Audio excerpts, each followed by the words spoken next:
We're back at the sawmill today. How's that for your daily dose of the stated obvious? On my last sawmill video, we discussed turning the logs 90 degrees instead of 180 degrees. And how I'm really starting to like that method. Got a lot of good comments on that video. Some interesting questions and suggestions too. We're going to address some of those and maybe even try some of the suggestions. I'll get the opening cuts out of the way because those will always be the same. Once we have that, that will set the stage to continue.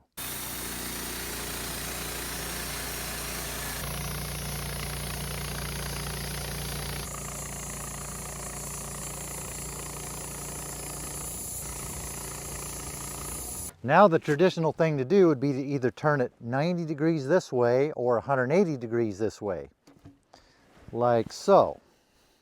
As I was saying in the last video, that falls down. As I was saying in the last video, when I turn it 90 degrees, there's no need to clean up this side because we have a clean cut side for the blade to exit. As a lot of people said, on this side, it doesn't really matter anyway. It's only the entrance side that matters. For the most part, I think that's probably true. Maybe for the entire part. The part I'm usually concerned about on that side is when you get this thick caked on dirt embedded into the deep furrows of this Douglas fir, thinking the blade could exit at one point, go through the thick dirt, and then have to go through bark again. In cases like that, I think the dirt's less likely to just flake off. The blade has to grind it through those furrows. Maybe that dulls the blade, maybe it doesn't, I don't know. The point of that is, it's the entry side that matters. That's the side you need to keep clean. Well, some people said, why not just turn the log the other way? So you're entering on this side, the clean side. I think the thought behind that is a good one, but it has some problems on this mill. The main problem being the log stops are over there. Rolling the logs up against the log stops are what gives us our square cut. Unless I was to do some major modification to the mill, put the log stops over here. Both of these rails are different. These ones are not built the same to accommodate those. It would take some serious fabrication. With the log stops, you have the ability to turn against them. We don't have that ability on this side, so you'd have to drag it, I guess.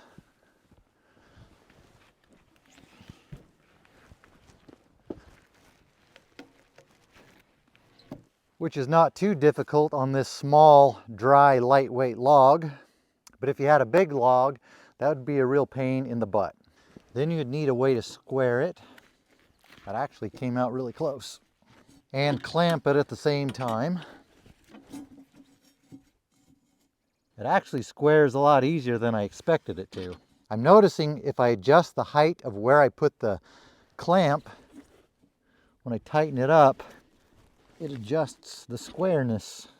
If it's off this way, put the clamp down lower, it'll move it like that. Put it up higher, it'll push it more this way. At first I thought this was going to be way too difficult to be practical, but this was easier to get clamped and squared than I thought it was going to be. But still, it's a lot more work than just turning it that way, 90 degrees, or even 180. It will give the blade a clean surface to enter on now, but I think ultimately it's going to be easier to clean up this side than it is to turn it this way, especially with larger logs. But since we have it in position, let's cut it.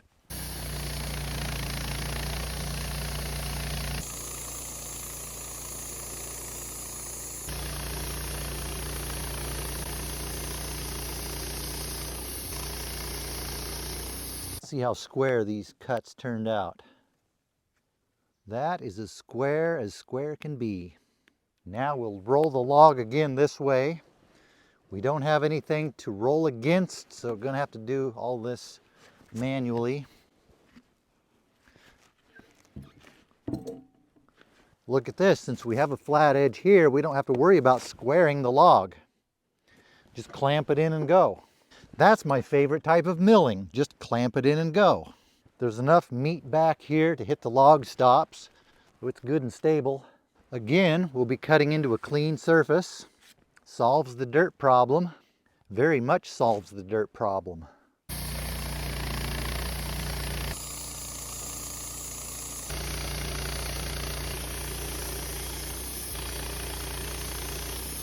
Flip it the other way again. Again, will be square. Don't have to worry about squaring it. The only problem is you have to flip and scoot, which is just more physical labor.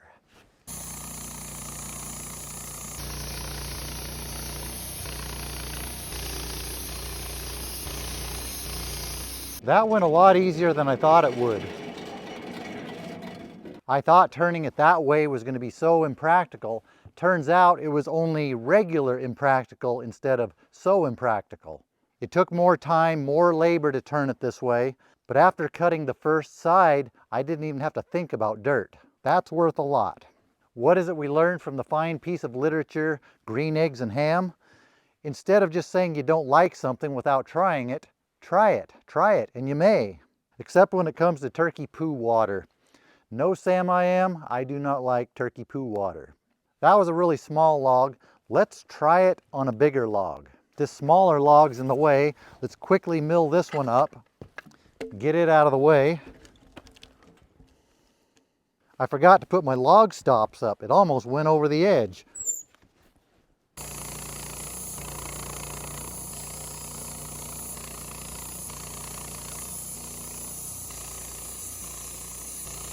Have you noticed anything missing around here? Something that used to be here that isn't here anymore. Maybe something that started about here, came up like so, and then back down over here. Most of Sawdust Mountain is gone. Not just kind of gone, but gone. I had a little bit of a situation with Sawdust Mountain. The situation was, it was starting to encroach into the mill and there was nowhere to put sawdust. I had to shovel it way up over Sawdust Mountain. My approach to dealing with sawdust has always been put some of it on the garden, then the rest of it I just push it aside down the hill and it gets out of the way. Well, that worked well for a long time, but eventually I ran out of places to push the sawdust away. I'm sure there's nobody who foresaw that coming. The whole push the sawdust down the hill out of the way Sawdust Management system was a pretty rudimentary system.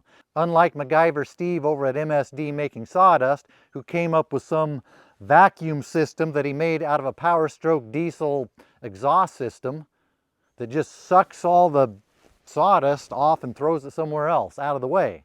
But when the time came to deal with the situation, I came up with my own Sawdust Management system. I call it the have a neighbor who has a big garden, a pickup truck, and a good shovel sawdust evacuation system. The way it works is you have a neighbor who has a big garden, a pickup truck, and a good shovel, then let him know which day you're not going to have any logs at the mill so he can back his truck right up here, open the tailgate, take his shovel, scoop the sawdust up into his pickup truck, take it down and put it on his garden. I have to tell you, it works like a charm. And I didn't even have to do anything other than send a couple text messages. Let's do some serious irreparable damage to this log.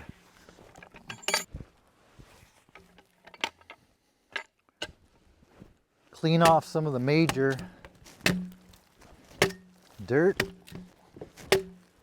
Trying to do more shallow chops instead of good digging chops. Usually only takes a few seconds to do this. Less than a minute. Some people asked if I could just power wash these.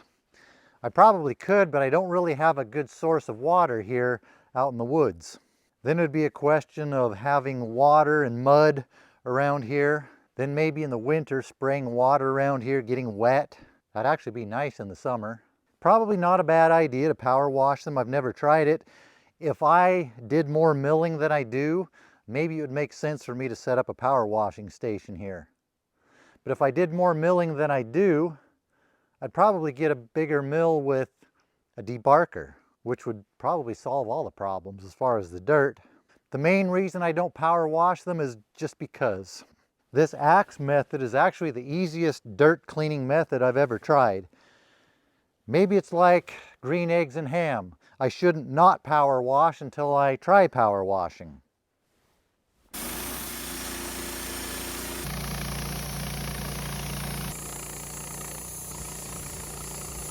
One of the advantages of having Sawdust Mountain gone, I was able to take the dealio off of here that directs the sawdust down. Now with that gone, it just blows the sawdust out that way, so it doesn't accumulate right here. When Sawdust Mountain was here, when I took that off, as it blew the sawdust out, the orographic lift from Sawdust Mountain would make it go up like this, and then I'd get covered in sawdust. But with Sawdust Mountain gone, it just blows out that way, and I don't have that problem, at least for now. I have an idea it's going to build up again though. Now to figure out how to turn this heavy log the other way. With log stops on that side, I could just turn it with a peavey. But with nothing on that side, it rolls away. And scoot it over.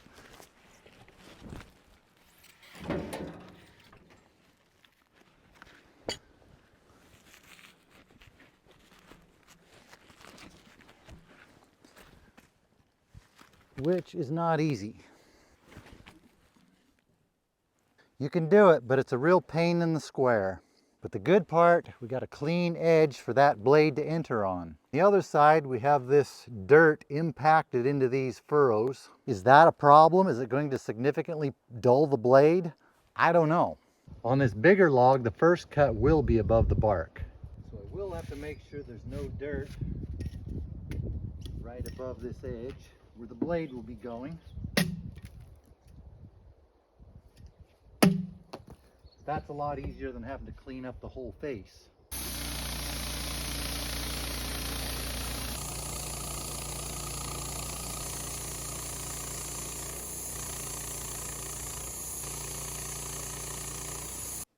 Came out a little off square.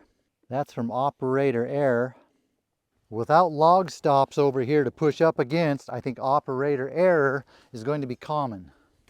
After spending an unnecessary amount of time doing some adjustments, we'll do a corrective cut.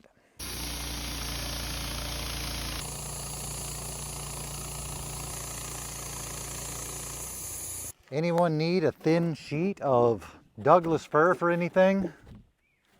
Not only a thin sheet, but a thin tapered sheet.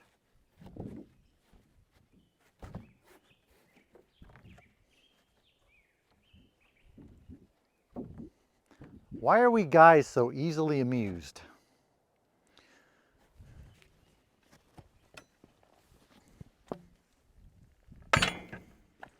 We have to flip it and scoot it.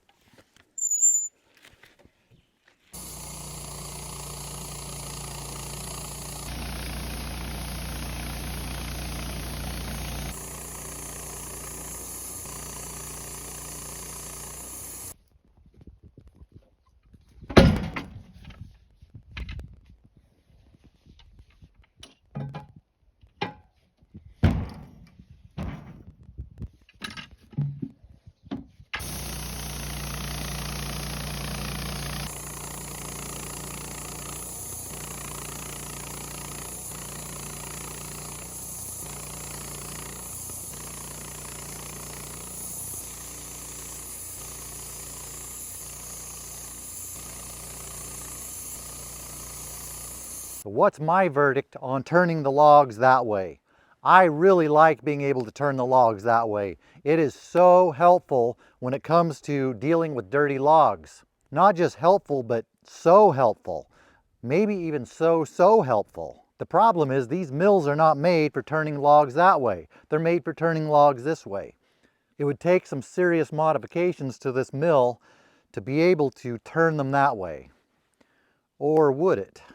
The adjustable guide is on the wrong side for that. The way it's made would not be easy to change that. Someone suggested turning the saw head around so it cuts this way. That's a good idea, except on this mill, it's not made to easily do that.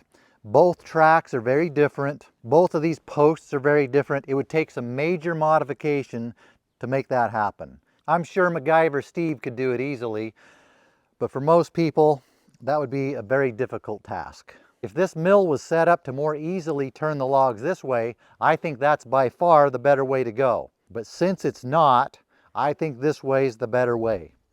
It's just too difficult, takes too much time, too much labor to turn them that way, the way it is now. So I will probably continue doing it the normal way. Then there was the best comment of them all. Someone said, Sawyers are just nuts. Hard to argue with that one.